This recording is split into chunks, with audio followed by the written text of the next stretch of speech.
خلافت و ملوکیت سید ابوالعلا مودودی رحمہ ادارہ ترجمان القرآن لاہور۔ باب دوم، اسلام کے اصول حکمرانی۔ اسلام کے اصول حکمرانی۔ پچھلے باب میں قرآن مجید کی جو سیاسی تعلیمات بیان کی گئی ہیں، نبی صلی اللہ علیہ وآلہ وسلم کا کام انہی کو عملی جامہ پہنانا تھا۔ آپ صلی اللہ علیہ وآلہ وسلم کی رہنمائی میں ظہور اسلام کے ساتھ ہی جو مسلم معاشرہ وجود میں آیا اور پھر ہجرت کے بعد سیاسی طاقت حاصل کر کے جس ریاست کی شکل اس نے اختیار کی، اس کی بنا انہی تعلیمات پر رکھی گئی تھی۔ اس نظام حکومت کی امتیازی خصوصیات جو اسے ہر دوسرے نظام حکومت سے ممیز کرتی ہیں، حسب ذیل تھیں۔ نمبر 1، قانون خداوندی کی بالاتری۔ اس ریاست کا اولین بنیادی قاعدہ یہ تھا کہ حاکمیت صرف اللہ تعالیٰ کی ہے اور اہل ایمان کی حکومت دراصل خلافت ہے، جسے مطلق العنانی کے ساتھ کام کرنے کا حق نہیں ہے، بلکہ اس کو لازماً اس قانون خداوندی کے تحت رہ کر ہی کام کرنا چاہیے جس کا ماخذ خدا کی کتاب اور اس کے رسول صلی اللہ علیہ وآلہ وسلم کی سنت ہے۔ قرآن مجید میں اس قاعدے کو جن آیات میں بیان کیا گیا ہے، انہیں ہم پچھلے باب میں نقل کر چکے ہیں۔ خاص طور پر آیات ذیل اس معاملے میں بالکل واضح ہیں۔ سورہ النساء آیات 59، 64، 65، 80، 105۔ سورہ المائدہ آیات 44، 45، 47، اعراف 3، یوسف 40، نور 54 تا 55، احزاب 36، حشر 7۔ نبی صلی اللہ علیہ وسلم نے بھی اپنے متعدد ارشادات میں اس اصل الاصول کو پوری صراحت کے ساتھ بیان فرمایا ہے۔ تم پر لازم ہے کتاب اللہ کی پیروی۔ جس چیز کو اس نے حلال کیا ہے اسے حلال کرو اور جسے اس نے حرام کیا ہے اسے حرام کرو۔ اللہ نے کچھ فرائض مقرر کیے ہیں، انہیں ضائع نہ کرو۔ کچھ حرمتیں مقرر کی ہیں، انہیں نہ توڑو۔ کچھ حدود مقرر کی ہیں، ان سے تجاوز نہ کرو، اور کچھ چیزوں کے بارے میں سکوت فرمایا ہے بغیر اس کے کہ اسے نسیان لاحق ہوا ہو، ان کی کھوج میں نہ پڑو۔ جس نے کتاب اللہ کی پیروی کی وہ نہ دنیا میں گمراہ ہوگا اور نہ آخرت میں بدبخت۔ میں تمہارے اندر دو چیزیں چھوڑتا ہوں جنہیں اگر تم تھامے رہو تو کبھی گمراہ نہ ہوگے، اللہ کی کتاب اور اس کے رسول صلی اللہ علیہ وآلہ وسلم کی سنت۔ جس چیز کا میں نے تم کو حکم دیا ہے اسے اختیار کر لو، اور جس چیز سے روکا ہے اس سے رک جاؤ۔ نمبر 2، عدل بین الناس۔ دوسرا قاعدہ جس پر اس ریاست کی بنا رکھی گئی تھی یہ تھا کہ قرآن و سنت کا دیا ہوا قانون سب کے لیے یکساں ہے اور اس کو مملکت کے ادنیٰ ترین آدمی سے لے کر مملکت کے سربراہ تک سب پر یکساں نافذ ہونا چاہیے۔ کسی کے لیے بھی اس میں امتیازی سلوک کی کوئی گنجائش نہیں ہے۔ قرآن مجید میں اللہ تعالیٰ اپنے نبی صلی اللہ علیہ وآلہ وسلم کو یہ اعلان کرنے کی ہدایت فرماتا ہے، وَأُمِرْتُ لِأَعْدِلَ بَيْنَكُمْ، شورا آیت 15، اور مجھے حکم دیا گیا ہے کہ تمہارے درمیان عدل کروں، یعنی میں بے لاگ انصاف پسندی اختیار کرنے پر مامور ہوں۔ میرا یہ کام نہیں ہے کہ کسی کے حق میں اور کسی کے خلاف تعصب برتوں۔ میرا سب انسانوں سے یکساں تعلق ہے اور وہ ہے عدل و انصاف کا تعلق۔ حق جس کے ساتھ ہوں میں اس کا ساتھی ہوں، اور حق جس کے خلاف ہو میں اس کے مخالف ہوں۔ میرے دین میں کسی کے لیے بھی کوئی امتیاز نہیں ہے۔ اپنے اور غیر، بڑے اور چھوٹے، شریف اور کمین کے لیے الگ الگ حقوق نہیں ہیں۔ جو کچھ حق ہے وہ سب کے لیے حق ہے، جو گناہ ہے وہ سب کے لیے گناہ ہے، جو حرام ہے وہ سب کے لیے حرام ہے، جو حلال ہے وہ سب کے لیے حلال ہے، اور جو فرض ہے وہ سب کے لیے فرض ہے۔ میری اپنی ذات بھی قانون خداوندی کی اس ہمہ گیر سے اس ہماگیری سے مستثنا نہیں۔ نبی صلی اللہ علیہ وسلم خود اس قاعدے کو یوں بیان فرماتے ہیں: تم سے پہلے جو امتیں گزری ہیں وہ اسی لیے تو تباہ ہوئیں کہ وہ لوگ کمتر درجے کے مجرموں کو قانون کے مطابق سزا دیتے تھے اور اونچے درجے والوں کو چھوڑ دیتے تھے۔ قسم ہے اس ذات کی جس کے ہاتھ میں محمد صلی اللہ علیہ وآلہ وسلم کی جان ہے، اگر محمد صلی اللہ علیہ وآلہ وسلم کی اپنی بیٹی فاطمہ رضی اللہ تعالی عنہا بھی چوری کرتی تو میں ضرور اس کا ہاتھ کاٹ دیتا۔ حضرت عمر رضی اللہ عنہ بیان کرتے ہیں: میں نے خود رسول اللہ صلی اللہ علیہ وسلم کو اپنی ذات سے بدلہ لیتے دیکھا ہے۔ نمبر 3، مساوات بین المسلمین۔ اسی قاعدے کی فرع یہ تیسرا قاعدہ ہے جو اس ریاست کے مسلمات میں سے تھا کہ تمام مسلمانوں کے حقوق بلا لحاظ رنگ و نسل اور زبان و وطن بالکل برابر ہیں۔ کسی فرد، گروہ، طبقے یا نسل و قوم کو اس ریاست کے حدود میں نہ امتیازی حقوق حاصل ہو سکتے ہیں اور نہ کسی کی حیثیت کسی دوسرے کے مقابلے میں فروتر قرار پا سکتی ہے۔ قرآن مجید میں اللہ تعالیٰ کا ارشاد ہے: انما المؤمنون اخوہ، سورہ الحجرات آیت 10۔ مومن تو ایک دوسرے کے بھائی ہیں۔ یا ایھا الناس انا خلقناکم من ذکر و انثی وجعلناکم شعوبا وقبائل لتعارفوا ان اکرمکم عند اللہ اتقاکم، سورہ الحجرات 13۔ لوگوں، ہم نے تم کو ایک مرد اور ایک عورت سے پیدا کیا اور تمہیں قبیلوں اور قوموں میں تقسیم کیا تاکہ تم ایک دوسرے کو پہچانو۔ در حقیقت اللہ کے نزدیک تم میں سب سے زیادہ عزت والا وہ ہے جو سب سے زیادہ متقی ہے۔ نبی صلی اللہ علیہ وآلہ وسلم کے حسب ذیل ارشادات میں اس قاعدے کی صراحت ہے: اللہ تمہاری صورتیں اور تمہارے مال نہیں دیکھتا بلکہ تمہارے دل اور تمہارے اعمال دیکھتا ہے۔ مسلمان بھائی بھائی ہیں، کسی کو کسی پر فضیلت نہیں مگر تقوی کی بنا پر۔ لوگوں سن لو، تمہارا رب ایک ہے۔ عربی کو اجمی اور اجمی کو عربی پر کوئی فضیلت نہیں، نہ کالے کو گورے پر اور نہ گورے کو کالے پر کوئی فضیلت ہے مگر تقوی کے لحاظ سے۔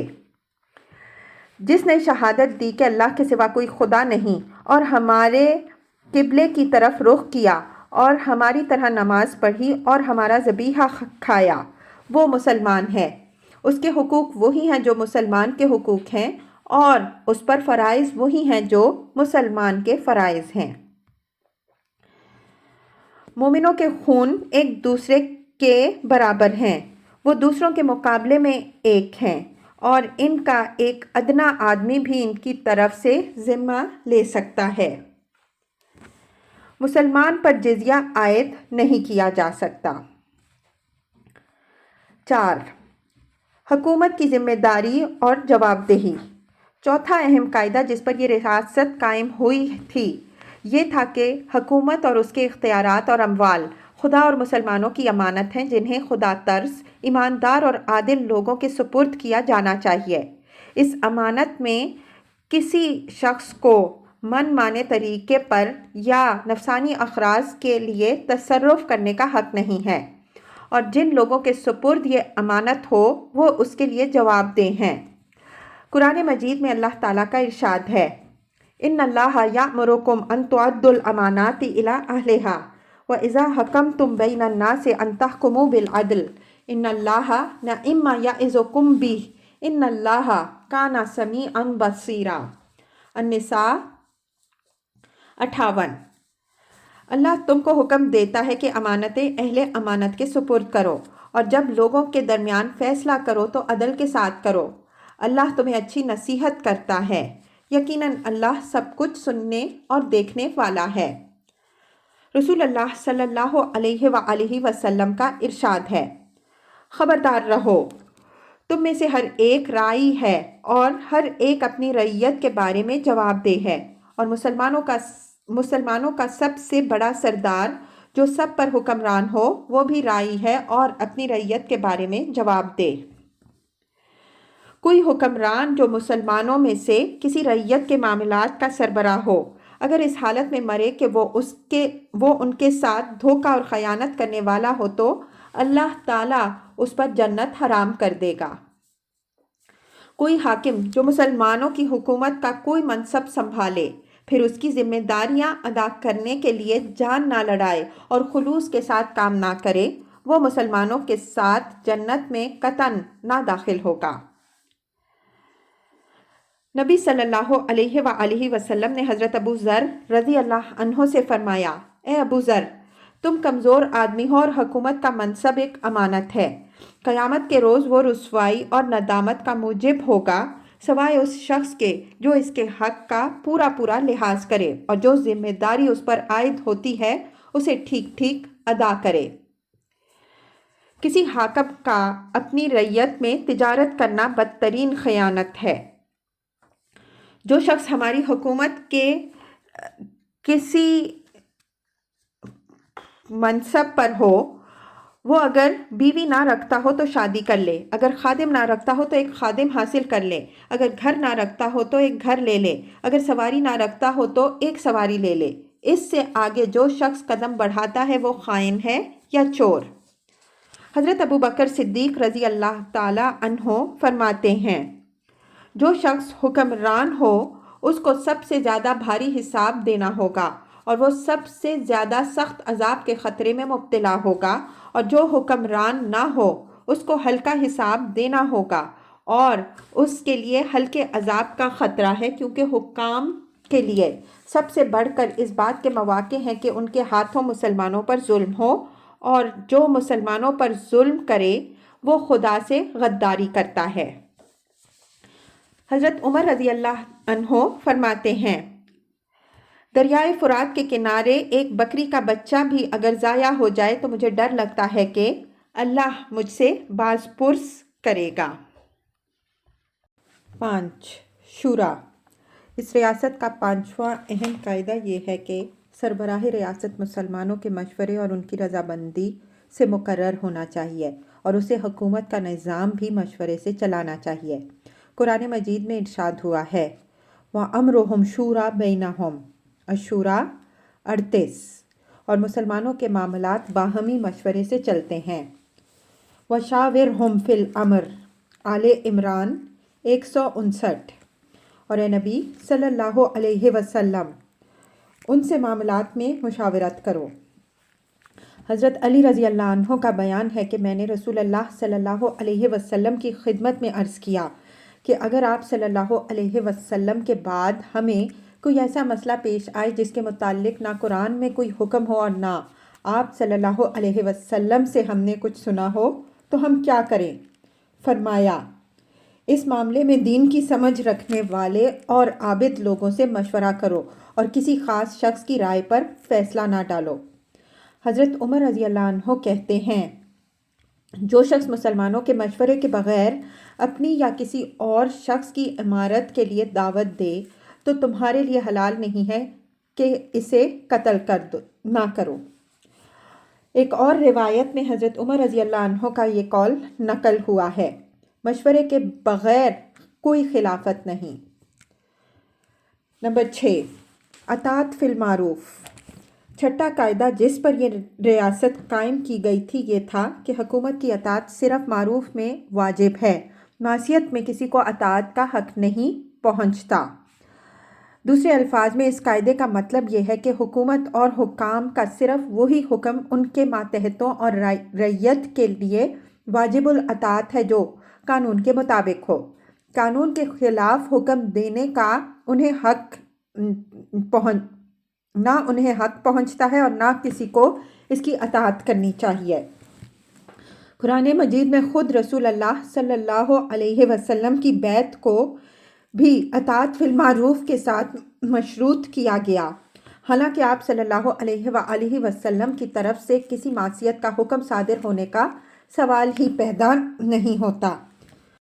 وَلَا يَعْصِينَكَ فِي مَعْرُوفٍ الممتحنہ 12، اور یہ کہ وہ کسی امر معروف میں آپ کی نافرمانی نہ کریں گی۔ رسول اللہ صلی اللہ علیہ وسلم کا ارشاد ہے، ایک مسلمان پر اپنے امیر کی سماع و طاعت فرض ہے، خواہ اس کا حکم اسے پسند ہو یا ناپسند، تاوقت یہ کہ اسے معصیت کا حکم نہ دیا جائے، اور جب معصیت کا حکم دیا جائے تو پھر کوئی سماع و طاعت نہیں۔ اللہ تعالیٰ کی نافرمانی میں کوئی اطاعت نہیں، اطاعت صرف معروف میں ہے۔ یہ مضمون نبی صلی اللہ علیہ وآلہ وسلم کے بکثرت ارشادات میں مختلف طریقوں سے نقل ہوا ہے۔ کہیں آپ صلی اللہ علیہ وسلم نے فرمایا، لا طاعۃ لمن عصی اللہ، جو اللہ تعالیٰ کی نافرمانی کرے اس کے لیے کوئی اطاعت نہیں، اور کہیں فرمایا، لا طاعۃ لمخلوق فی معصیۃ الخالق، خالق کی نافرمانی میں کسی مخلوق کے لیے کوئی اطاعت نہیں ہے، اور کہیں فرمایا، لا طاعۃ لمن لم یطع اللہ، جو اللہ تعالیٰ کی اطاعت نہ کرے اس کے لیے کوئی اطاعت نہیں، کہیں فرمایا، حکام میں سے جو کوئی تمہیں معصیت کا حکم دے اس کی اطاعت نہ کرو۔ حضرت ابو بکر صدیق رضی اللہ عنہ اپنے ایک خطبے میں فرماتے ہیں، جو شخص محمد صلی اللہ علیہ وسلم کی امت کے معاملے میں سے کسی معاملے کا ذمہ دار بنایا گیا اور پھر اس نے لوگوں کے درمیان کتاب اللہ کے مطابق کام نہ کیا، اس پر اللہ کی لعنت۔ اسی بنا پر خلیفہ ہونے کے بعد انہوں نے اپنی پہلی ہی تقریر میں یہ اعلان کر دیا کہ میری اطاعت کرو جب تک میں اللہ اور اس کے رسول صلی اللہ علیہ وآلہ وسلم کی اطاعت کرتا رہوں، اور جب میں اللہ اور اس کے رسول صلی اللہ علیہ وآلہ وسلم کی نافرمانی کروں تو میری اطاعت تم پر نہیں ہے۔ حضرت علی رضی اللہ عنہ فرماتے ہیں، مسلمانوں کے فرما روا پر یہ فرض ہے کہ وہ اللہ کے نازل کردہ قانون کے مطابق فیصلہ کرے اور امانت ادا کرے۔ پھر جب وہ اس طرح کام کر رہا ہو تو لوگوں پر یہ فرض ہے کہ اس کی سنیں اور مانیں، اور جب انہیں پکارا جائے تو لبیک کہیں۔ ایک مرتبہ حضرت علی رضی اللہ عنہ نے اپنے خطبے میں فرمایا، میں اللہ کی فرما برداری کرتے ہوئے تم کو جو حکم دوں اس کی اطاعت تم پر فرض ہے، خواہ وہ حکم تمہیں پسند ہو یا ناپسند، اور جو حکم میں تمہیں اللہ تعالیٰ کی نافرمانی کرتے ہوئے دوں تو معصیت میں کسی کے لیے اطاعت نہیں۔ اطاعت صرف معروف میں ہے، اطاعت صرف معروف میں ہے، اطاعت صرف معروف میں ہے۔ نمبر 7، اقتدار کی طلب و حرص کا ممنوع ہونا۔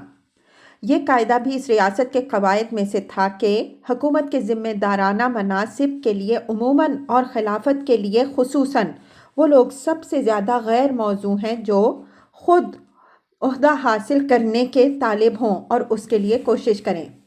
قرآن مجید میں اللہ تعالیٰ کا ارشاد ہے، تِلْکَ الدَّارُ الْآخِرَةُ نَجْعَلُهَا لِلَّذِينَ لَا يُرِيدُونَ عُلُوًّا فِي الْأَرْضِ وَلَا فَسَادًا۔ القصص 83۔ وہ آخرت کا گھر ہم نے ان لوگوں کے لیے مقرر کیا جو زمین میں نہ اپنی بڑائی کے طالب ہوتے ہیں اور نہ فساد برپا کرنا چاہتے ہیں۔ نبی صلی اللہ علیہ وسلم کا ارشاد ہے، بخدا ہم اپنی اس حکومت کا منصب کسی ایسے شخص کو نہیں دیتے جو اس کا طالب ہو یا اس کا حریص ہو۔ تم میں سے سب سے بڑھ کر خائن ہمارے نزدیک وہ ہے جو اسے خود طلب کرے۔ ہم اپنی حکومت میں کسی ایسے شخص کو عامل نہیں بناتے جو اس کی خواہش کرے۔ عبد الرحمن بن سمرہ رضی اللہ عنہ سے حضور صلی اللہ علیہ وآلہ وسلم نے فرمایا، اے عبد الرحمن بن سمرہ، امارت کی درخواست نہ کرو، کیونکہ اگر وہ تمہارے مانگنے پر دی گئی تو خدا کی طرف سے تم کو اسی کے حوالے کر دیا جائے گا، اور اگر وہ تمہیں بے مانگے ملی تو خدا کی طرف سے تم کو اس کا حق ادا کرنے میں مدد دی جائے گی۔ نمبر 8، ریاست کا مقصد وجود۔ اس ریاست میں حکمران اور اس کی حکومت کا اولین فریضہ یہ قرار دیا گیا تھا کہ وہ اسلامی نظام زندگی کو کسی رد و بدل کے بغیر جوں کا توں قائم کرے اور اسلام کے معیار اخلاق کے مطابق بھلائیوں کو فروغ دے اور برائیوں کو مٹائے۔ قرآن مجید میں اس ریاست کا مقصد وجود یہ بیان کیا گیا ہے، الذین ان مکناہم فی الارض اقاموا الصلاۃ وآتوا الزکاۃ وامروا بالمعروف ونہوا عن المنکر۔ الحج 41۔ یہ وہ لوگ ہیں جنہیں اگر ہم زمین میں اقتدار بخشیں تو وہ نماز قائم کریں گے اور زکوٰۃ دیں گے اور نیکی کا حکم دیں گے اور بدی سے روکیں گے۔ اور یہی قرآن کی روح سے امت مسلمہ کا مقصد وجود بھی ہے۔ وَكَذَلِكَ جَعَلْنَاكُمْ أُمَّةً وَسَطًا لِتَكُونُوا شُهَدَاءَ عَلَى النَّاسِ وَيَكُونَ الرَّسُولُ عَلَيْكُمْ شَهِيدًا، البقرہ 143۔ اور اسی طرح ہم نے تم کو ایک بیچ کی امت یا راہ اعتدال پر قائم رہنے والی امت بنا دیا تاکہ تم لوگوں پر گواہ رہو اور رسول تم پر گواہ ہے۔ کنتم خیر امت اخرجت للناس تأمرون بالمعروف وتنہون عن المنکر وتؤمنون باللہ، آل عمران 110۔ تم وہ بہترین امت ہو جسے لوگوں کی اصلاح اور ہدایت کے لیے نکالا گیا، تم نیکی کا حکم دیتے ہو اور بدی سے روکتے ہو اور اللہ پر ایمان لاتے ہو۔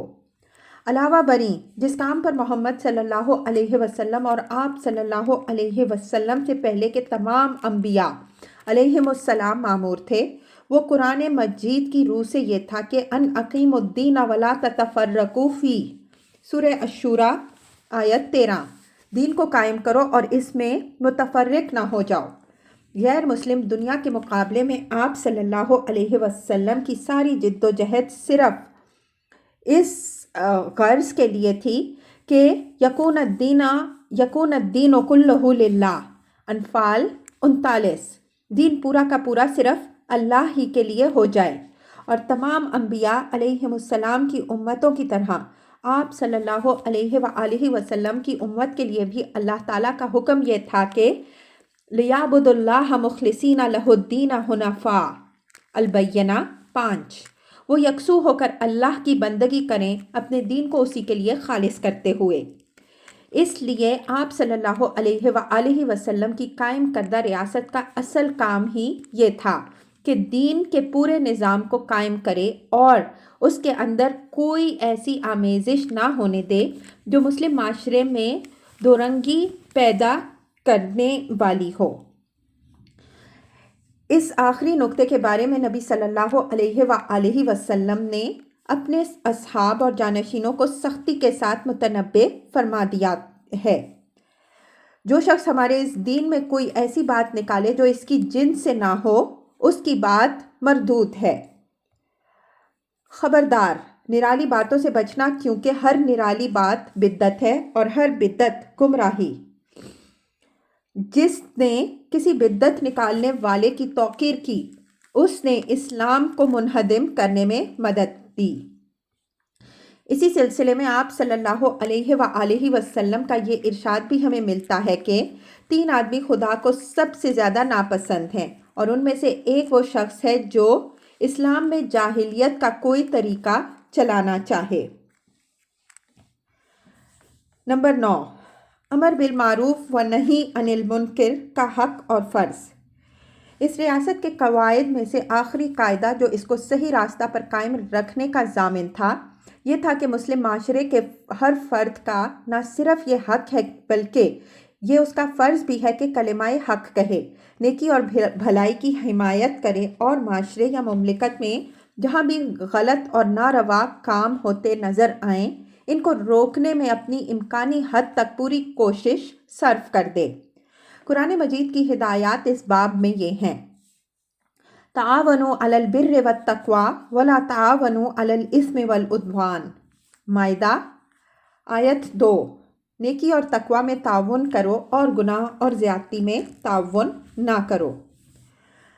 یا ایھا الذین آمنوا اتقوا اللہ وقولوا قولا سدیدا، سورہ الاحزاب آیت 70، اے لوگوں جو ایمان لائے ہو، اللہ سے ڈرو اور درست بات کہو۔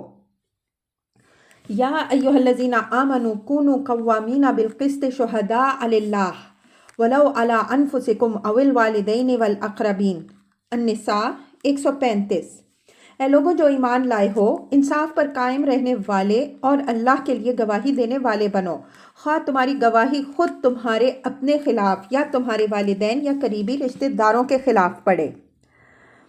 المنافقون والمنافقات بعضهم من بعض